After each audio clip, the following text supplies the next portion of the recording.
il y a eu des choses pas très positives qui se sont passées entre deux hommes d'affaires. Nous avons remarqué que pendant plusieurs années, les bilans de plusieurs entreprises, surtout les entreprises indiennes, ont été tripartis. Afin de redressement auprès de ces entreprises-là, nous pouvons apporter à l'État congolais plus de 20 à 30 milliards de dollars.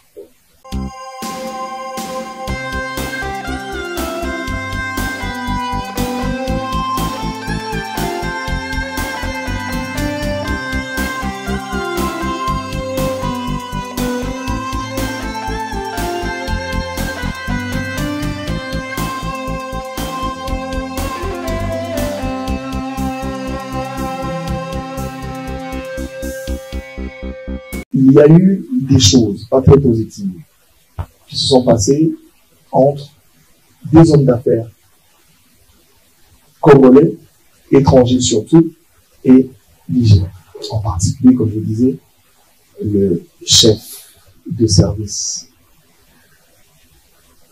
Il a s'agi pour ces sociétés-là de lui envoyer leur bilan et que lui devait changer, modifier ces bilans pour tromper l'État congolais et diminuer le prix des taxes, pour diminuer les prix des impôts que ces sociétés-là devaient à l'État congolais. Et cela s'est fait pendant plusieurs années. Au cours de notre enquête, donc, nous avons révélé et emmené des preuves que nous avons déjà mis à la disposition de certains de nos confrères à Kinshasa, mais que nous allons aujourd'hui encore mettre à votre disposition. Je pense que par WhatsApp, vous allez recevoir toutes les preuves dont nous allons parler ici, mais aussi d'autres preuves parce qu'il y en a beaucoup. Donc, nous avons remarqué que pendant plusieurs années, les bilans de plusieurs entreprises, surtout les entreprises indiennes, ont été tripartis. Il y a eu même des redressements de la DGI vis-à-vis de ces entreprises-là qui ont été aussi tripartis. Ça veut dire que vous allez avoir des illustrations où des redressements de l'ordre de 8 millions, de 13 millions ont été ramenés à 1, 2 millions avec l'aide de l'inspecteur général des finances. Nous avons dénoncé cela. Pourquoi? Pour que les autorités le sachent, pour que la population le sache, pour que tous, comme un seul homme, nous nous levions. Au Katanga, je suis revenu ici, je pense, 1 an et demi ou 2 ans après, j'ai vu que la situation économique de la population ou de la province d'une manière générale est dégringolante. La corruption continue à battre son plein. Par contre, le chef de l'État, son Excellence Félix Antoine Tshisekedi, quand il a pris le pouvoir, il a fondé son espoir sur Niger. Vous l'avez suivi, il a lui-même donné même des noms à Niger. C'est encore pas les noms déjà? Vous les connaissez. Hein? On l'appelait encore comment? Le chef l'a appelé, il a donné un nom là, que vous devez certainement tous connaître.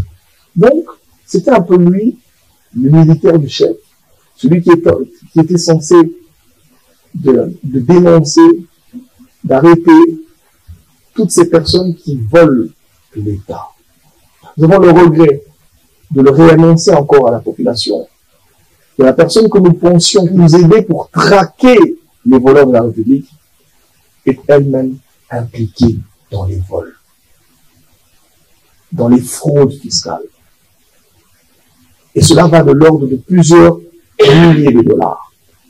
Vous l'avez suivi, Madame Judith Tuluka, dans son dernier discours,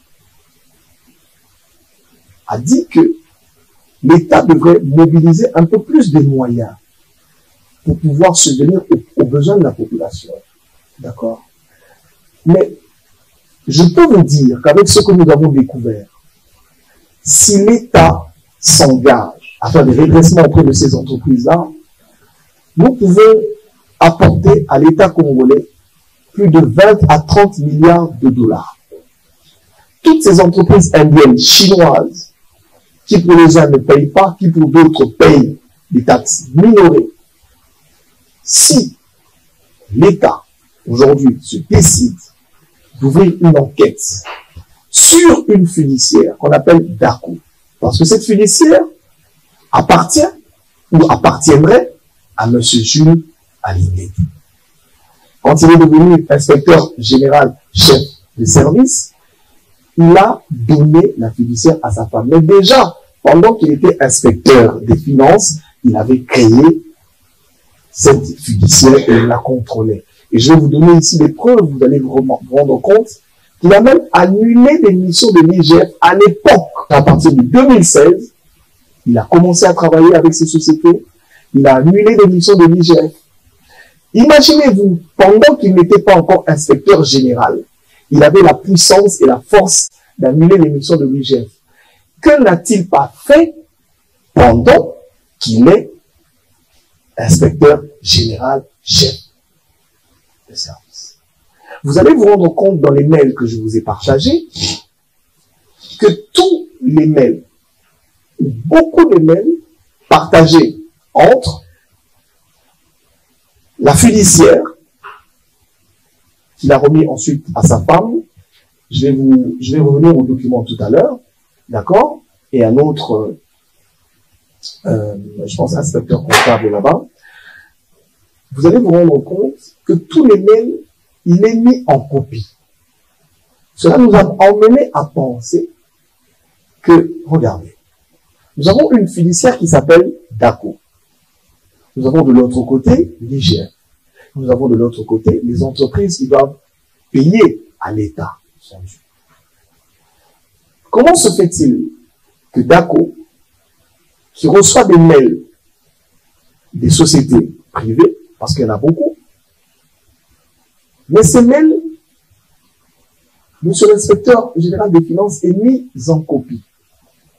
Cela nous a laissé comprendre que c'était lui à la manœuvre. Parce que étant propriétaire de cette fiduciaire, ensuite copropriétaire, parce que quand il a cédé la gestion de cette fiduciaire, il est quand même resté copropriétaire. J'ai ici les statuts. Tout ce que je dis est prouvé. Nous avons un site, c'est www.guichetunique.cd. Si vous allez dessus, vous allez trouver, c'est un site qui est accessible à tout le monde. Vous pouvez trouver les statuts ici et même les inscriptions complémentaires qui vous informent sur la date de la création de la société, sur les inscriptions complémentaires, sur les changements qu'il y a eu, quand est-ce qu'on est passé de lui comme gérant à une autre personne comme gérante. Donc, je ne peux pas, moi, aller tripatouiller ou mentir sur des preuves qui se trouvent sur le site officiel d'une entreprise de l'État. Sur base de ceci déjà, si nous sommes sérieux en République démocratique du Congo, la justice devrait se saisir de ce dossier et mettre hors d'état de nuire notre inspecteur général des finances, parce qu'ici, il y a conflit d'intérêts. Il est interdit par la loi qu'un inspecteur des finances, qu'un inspecteur général, chef de service des finances, soit propriétaire d'une entreprise fiduciaire. Parce que il y a, je veux dire ici, comme je l'ai dit tout à l'heure, il y a un conflit d'intérêts. Aujourd'hui, j'entends des gens dire qu'il le faisait quand il n'était pas encore inspecteur général, chef de service. Il n'y a pas de problème. Mais il était quand même, au moment de la création de cette société, inspecteur général. Donc il y a vice. Et même si on dit qu'il ne l'est plus, mais sa femme est chef et responsable de cette société. Et la loi qui parle de cette infraction dit, je vais le dire, j'ai failli le dire en swahili, dit que il est interdit aux inspecteurs ou aux personnes travaillant dans les services, à leur famille directe. Je pense que dans le document, vous allez regarder, cette loi est citée dedans et elle est bien élucidée. C'est-à-dire que ni lui, ni sa femme, ni ses enfants ne peuvent avoir des fiduciaires parce que, justement, si sa femme peut gérer une fiduciaire, qui la contrôle? Aujourd'hui, nous avons les preuves qu'il est le contrôleur nous avons des preuves qu'il a tripatouillé. J'ai dit, si dans ce documentaire nous avons apporté des fausses preuves, que toutes les personnes qui ont des véritables preuves les emmènent, nous allons faire le débat. Il ne s'agit pas ici de ma personne, il ne s'agit pas ici de ma femme, il ne s'agit pas de mes enfants, il ne s'agit même pas de mes autres partenaires, où vous allez inventer des raisons en disant c'est un escroc. Il aurait fui avec le matériel, parce que je devais créer une société multimédia, j'ai des partenaires audiovisuels ici, je ne vais pas les citer, nous avons été même dans cette aventure avec vous, vous le savez. Aujourd'hui, les gens pensent que je suis un escroc. Est-ce que vous me permettez pendant une minute, je vais vous raconter une histoire d'ailleurs que les Katangais connaissent bien. J'ai un partenaire, je vais taire son nom parce que nous sommes sur les médias, mais la plupart des journalistes ici le connaissent. Nous avons décidé, lui et moi, de créer une chaîne minière, où d'ailleurs nous avons travaillé avec beaucoup de journalistes ici présents. D'accord? L'idée, c'était de traquer tous ces miniers chinois, libanais, indiens, au Katanga, qui nous font souffrir. Nous avons produit beaucoup de documentaires. D'accord? Je me rappelle, nous avons risqué avec vous, à Kateketa, voilà. Il y a des témoins ici. Nous avons failli être tués. Ma voiture a été cassée à Kateketa. Nous sommes allés de l'autre côté où les gens sont morts là-bas. Ça c'est. Où nous avons été attaqués aussi par des militaires. Plusieurs fois, j'ai failli perdre ma vie avec certains d'entre vous dans les enquêtes. J'ai été à Manono, où nous avons fait le projet Manono Kitotolo, qui a fait que l'État congolais, aujourd'hui la République démocratique du Congo, a récupéré son lithium auprès de la société, je veux dire AVZ. Cette enquête, c'est nous qui l'avons fait, et avec l'aide de beaucoup de journalistes katangais. Et je pense qu'aujourd'hui, tous ceux qui ont participé avec moi dans les enquêtes pourront dire sur les médias qu'est-ce que vous avez vécu avec moi. Et vous savez, quand j'étais ici au Katanga, je suis le premier journaliste qui a fait qu'une entreprise chinoise fasse une conférence de presse. Ça n'a jamais existé. Mais nous les avons tellement acculés qu'ils étaient obligés de venir se défendre publiquement. Vous avez été là, n'est-ce pas? Ici, on ne va pas citer le nom de l'hôtel, mais ils ont appelé, ils sont allés se défendre parce que nous les avons acculés. J'ai créé, moi, un éveil de conscience ici au Katanga, et les Katangais, les jeunes Katangais ont compris qu'ils étaient dupés et qu'ils devaient revendiquer leurs droits. Même par rapport à la sous-traitance, nous avons fait beaucoup de choses ici. Et c'est avec ces partenaires-là, avec qui nous sommes d'ailleurs en relation, que nous avons fait ces choses. Maintenant, quand nous devrions faire cette unité de multimédia, il s'était que le partenaire n'avait plus d'argent. Sur plusieurs affaires que nous avions, nous avons décidé de partager le matériel en deux. Moi, je devais lui rendre une partie de l'argent. Vous savez, l'argent est très difficile ces derniers temps. Les correspondances existent. Nous avons prévu de lui rendre l'argent au mois de juillet. Il arrive à Kinshasa, je pense au mois de juin, je vais être en voyage, il m'appelle, mon téléphone ne passe pas, il me cherche, il ne me trouve pas.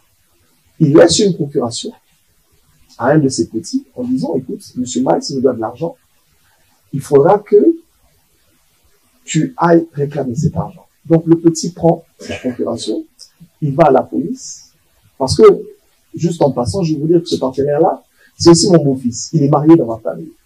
Donc il se dit, bon, Miles, comme c'est mon beau-père, l'argent, c'est un peu compliqué, il risque de ne pas me payer. Donc je vais lui faire un peu de pression, aller à la police, comme ça il va voir que c'est sérieux, parce que le gars, il n'avait pas d'argent. Il a une situation un peu difficile ces derniers temps. Donc du coup, qu'est-ce qui se passe? Le petit va à la police, il va déposer plainte. Nous arrivons, je pense, au 1er juillet. Je vois sur les réseaux sociaux, on me traite de voleur, d'escroc, de matériel télévisé. Vous le savez ici, je ne sais pas s'il y a une chaîne de télévision qui a plus de matériel que moi au Katanga. Nous nous connaissons. Je suis heureux de voir mon partenaire qui faisait avec moi l'émission minière ici au Katanga qui vient d'arriver. Merci beaucoup d'être là. Donc, nous avons travaillé dans le sens d'aider le peuple. Et aujourd'hui, je suis traité d'aventurier. Je suis pas, tenez-vous bien, pas par mon partenaire qui est censé avoir un problème contre moi, mais par les journalistes d'une certaine personnalité que nous connaissons tous. J'étais encore ce matin au téléphone avec mon partenaire, nous avons rigolé, parce que c'est mon beau-fils. Il y a même des choses que je dois faire pour lui. Il me dit, Marie, je ne comprends pas. Je vais vous dire la situation dans laquelle nous sommes maintenant. Il a été payé. Je dis, bon, on va éviter les problèmes. Le reste des comptes, nous allons les régler. Il a été payé. Il m'a fait un acte de désistement. Cet acte de désistement doit être déposé. Où? À la police. Mais le dossier est au parquet. Je dis, mais, il dit non. Nous ne sommes jamais allés au parquet. C'est quelqu'un qui, sachant que il y avait cette déposition, qui a volé le dossier à la police, il est allé le déposer au parquet. Donc, l'interpellation dont vous avez entendu parler, quand le parquet m'appelle, l'officier de police judiciaire me convoque, il a une plainte et cette plainte n'a jamais été confirmée. Parce que quand il appelle la personne qui allait déposer la plainte, moi je suis avec lui. Il insiste, il dit, il faut venir confirmer ta plainte, on va arrêter ce type. Le gars lui dit, mais moi j'ai déjà discuté avec lui, il est en train de me payer. Non, non, non, ne prends pas l'argent, viens. Pourquoi je vous ai raconté cette histoire? C'est juste pour illustrer les méthodes de notre frère. C'est vraiment regrettable. Parce qu'avant moi, vous le savez certainement, beaucoup de personnes ont vécu ou ont subi ces actes. On va vous dire à la télévision, on va insulter les autorités du gouvernement, même certaines autorités des autres entreprises, des entreprises de l'État. On vous dit que cette personne a volé. On détruit sa réputation sur les réseaux sociaux, à la télévision, mais quand ces personnes sont portées devant les juges, il n'y a aucune preuve de ce qui a été dit. Je voudrais ici interpeller l'État congolais, les autorités de la justice. Dites-moi, est-ce que vous pouvez nous aider et faire quelque chose pour nous? Parce que des pays forts, il n'existe pas. Il existe des hommes forts dans un pays. On dit d'un pays qu'il est fort quand il y a des hommes forts. On dit d'un pays qu'il est intelligent ou qu'il a beaucoup de biens. Le pays ne construit pas de biens. Le pays ne construit pas des immeubles. Ce sont les forces, les personnes intelligentes, riches de ce pays qui construisent et ils constituent la force. Mais ici au Congo, nous nous détruisons mutuellement. Il faut que quelqu'un sorte la tête. Il suffit que quelqu'un fasse quelque chose de grand. Tout de suite, on voudrait le ramener vers le nivellement vers le bas. On ramène les hommes d'affaires vers le bas. Ici, nous le savons, les hommes d'affaires le savent. Des États intelligents n'arrêtent pas les hommes d'affaires. Des États intelligents n'exposent pas les hommes d'affaires parce qu'ils sont porteurs de richesses. Quand l'État a un contrat avec un homme d'affaires et que cet homme d'affaires ne s'applique pas, que fait l'État? Je vais ici vous donner un exemple. On a accusé M. Djamal. Mais quelle a été la solution de l'État? C'est de prendre M. Djamal, de le mettre en prison. Qui a perdu? Est-ce le peuple ou est-ce M. Djamal? Aujourd'hui, M. Djamal est où? M. Djamal est dehors. Mais est-ce que nous avons récupéré notre argent? Non. Imaginons maintenant qu'on ait imposé à M. Djamal, nous t'avons payé autant pour la construction de autant de maisons. Maintenant, comme tu n'as pas construit pendant le temps, nous t'imposons. Qu'est-ce qui te manque? Non, non, non. La douane, X, Y, Z, le transport. D'accord. Nous allons créer maintenant un cadre de concertation et un cadre de suivi. Nous allons alléger la douane, nous allons alléger X, Y, Z, de manière à ce que tu termines ton projet. S'il y a des dettes, qu'est-ce que l'État fait? Ces dettes peuvent être récupérées. On peut les étaler dans le temps, pourvu que le projet soit réalisé. Deuxième chose, un État réfléchit dans le sens, avec les hommes d'affaires. Tu as volé l'argent, tu as construit une société. Mais je vais venir, on va changer la structure du capital. L'État peut entrer en tant qu'actionnaire. Et pendant 10 ans, 20 ans, l'État va récupérer son argent.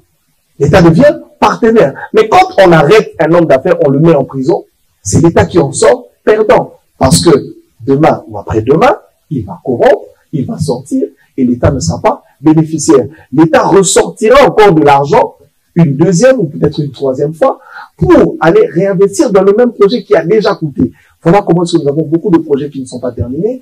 Voilà comment est-ce que nous avons perdu beaucoup de millions avec des structures qui ne sont pas bonnes. Pourquoi?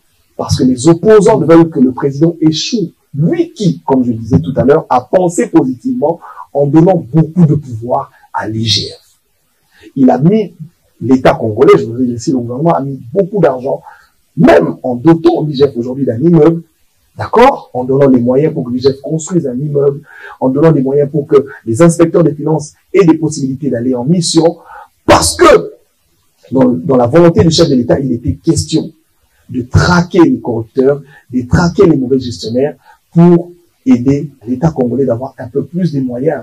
Ces moyens-là devaient nous aider, je veux dire ici, aider les jeunes à devenir des millionnaires. Nous allons lentement mais sûrement vers la fin de mon allocution. Je voudrais ici, en 2-3 lignes, vous présenter quelques preuves. Et je voudrais que notre débat, prochainement avec vous, les journalistes katangais, les journalistes du monde, soit assis sur le documentaire et les preuves. Ma personne n'a rien à faire dans cette histoire. Parce que moi, je peux parler des gens. Moi, je peux parler de leurs femmes. Moi, je peux parler de leurs enfants. Vous savez pourquoi? Parce que leurs femmes et leurs enfants sont impliqués dans ces histoires. Je vais vous donner ici une preuve, un mail que vous allez voir. Je vous l'ai envoyé sur WhatsApp.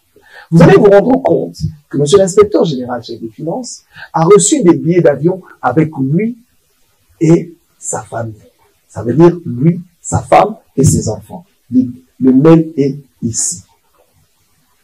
Si vous lisez le mail, vous allez voir, please find the attached reservation. Ça, c'est des réservations. Vous avez pour monsieur Alingeti Perle Malika Niga. Vous avez pour monsieur Alingeti Jules Mikei Keita.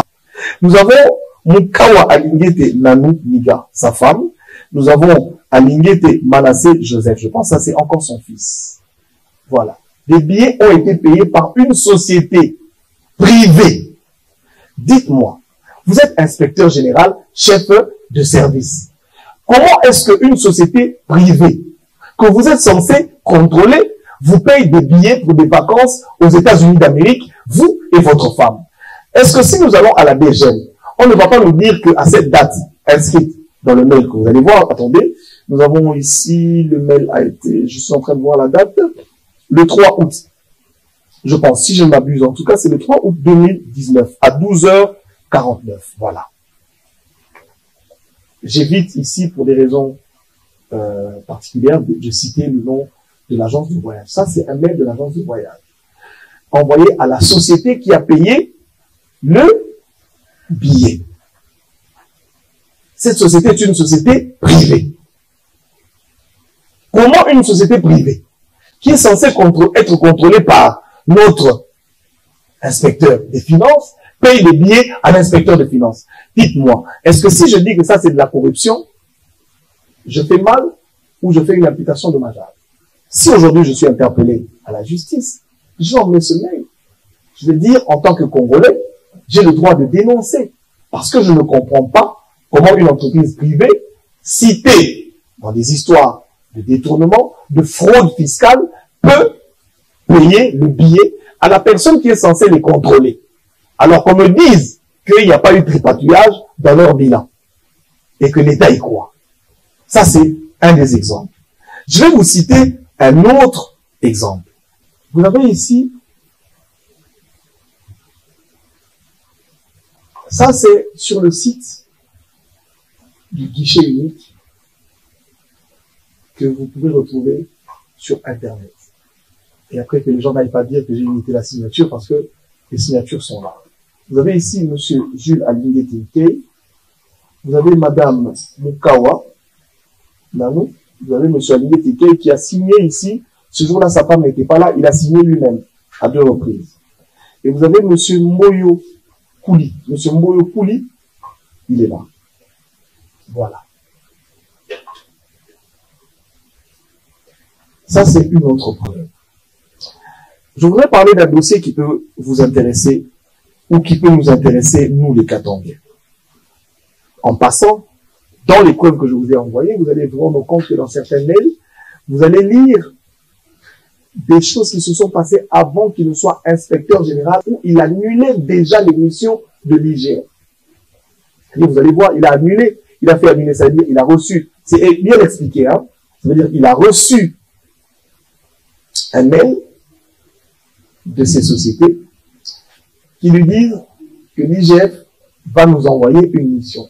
Il leur dit, attendez, je vais régler ça. Il va régler, on lui envoie l'argent. Le lendemain, il leur envoie un mail en leur disant, c'est réglé, cette mission ne viendra plus, elle a été annulée. Qu'est-ce qui s'est passé entre-temps? Comment un inspecteur, à l'époque, il n'est pas encore inspecteur général, mais il travaille déjà à l'IGF, il est inspecteur. Comment un inspecteur peut annuler les missions de l'IGF vis-à-vis des entreprises privées? Et maintenant, allez-y comprendre. Si, pendant qu'il n'était pas encore inspecteur général, chef de service, il annulait les missions de l'IGF, qu'est-ce qu'il n'a pas fait aujourd'hui qu'il est inspecteur? C'est-à-dire qu'il est le tout-puissant.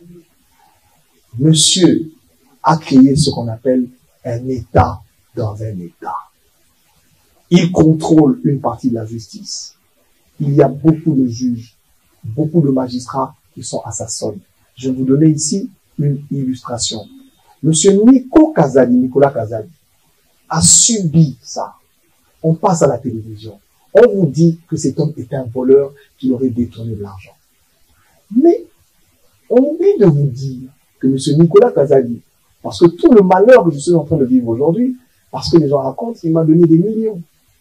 Pourquoi il irait me donner des millions?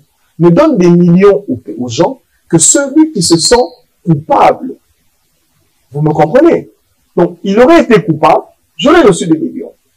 Mais si l'homme se sent innocent, parce que la preuve aujourd'hui, il est dehors, il est sorti. La justice n'a rien trouvé à lui reprocher. Il est comptable de la République. Le projet est mené par les ministres sectoriels ou les ministères sectoriels et les projets sont soumis au ministre des Finances qui signe ou avalise la sortie de l'argent. Comment il irait détourner cet argent et que les propriétaires du marché ne portent pas plainte contre lui? C'est-à-dire, si moi, l'État congolais, m'enjoint de donner à monsieur, je ne vais pas citer le nom, de l'argent pour un projet quelconque, moi en tant que ministre des Finances, et que cet argent, je le détourne, qui ira porter plainte? Mais c'est d'abord vous qui direz, l'argent n'est pas arrivé. On parle de monsieur Samba Batili. J'ai personnellement couvert tous les travaux exécutés par la société Solectra. Tous les lampadaires ont été plantés dans la ville de Kinshasa. Les axes routiers sont connus. On a fait un rapport là-dessus. Aujourd'hui, c'est même l'État qui doit à M. Samba Batili. Parce qu'il y a des artères où, pendant, il est passé au moins une année, pendant que le matériel de M. Samba Batili était à Matadi, l'IGF a demandé que l'on bloqua ces marchandises. Et vous serez surpris d'apprendre que une des sociétés partenaires à DACO a failli acheter les lampadaires de M. Samba Batili à Matadi en vente aux enchères. Pendant qu'il avait déjà obtenu une exonération. Ça veut dire, de l'autre côté, il est exonéré, mais comme on accuse le ministre Nicolas Kazadi, il bloque. Parce qu'il fallait faire arrêter M. Nicolas Kazadi. Donc, on bloque, je veux dire ici, l'exonération donnée par le, je pense, le ministère des Finances, octroyée par le ministère des Finances à la société de M. Samba Batili. Et on s'arrange pour que la douane vende aux enchères les lampadaires à une société concurrente. Ça, c'est ce qu'on ne vous dit pas. Mais qui est à la manœuvre de tout ça?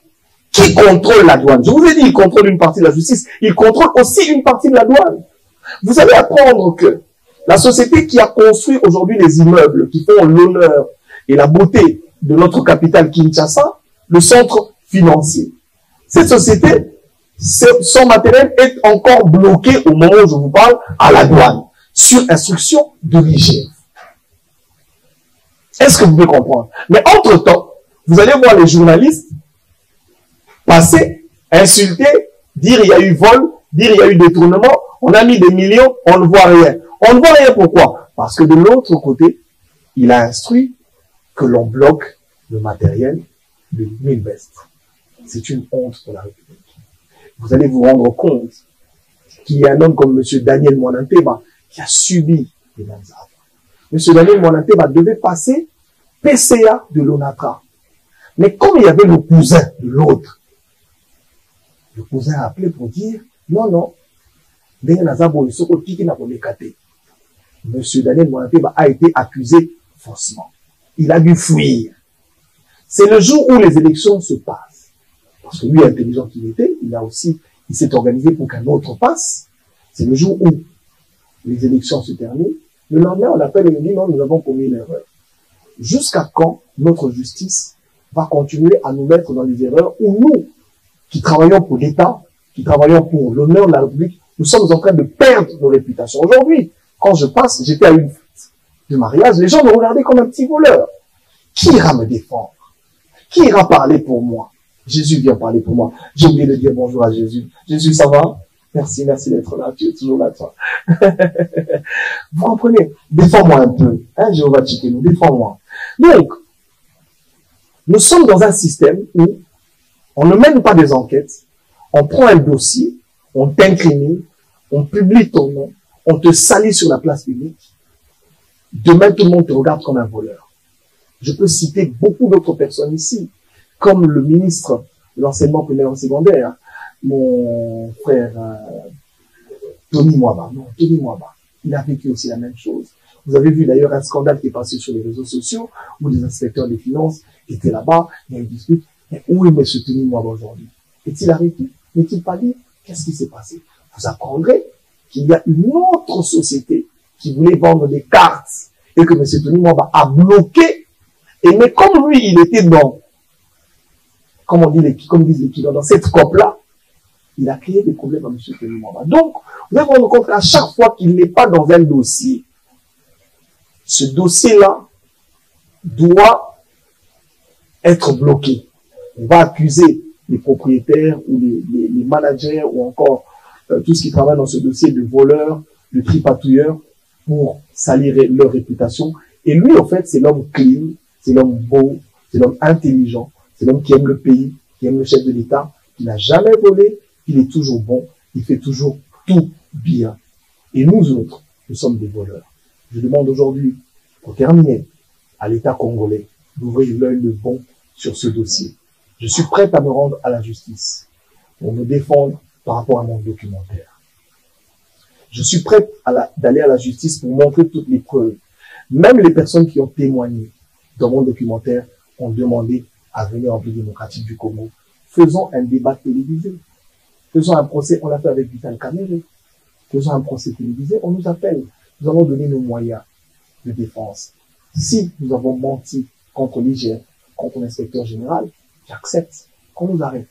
Mais si nous n'avons pas menti, si nos preuves sont vérifiables et vérifiées, que l'État en tire des conclusions.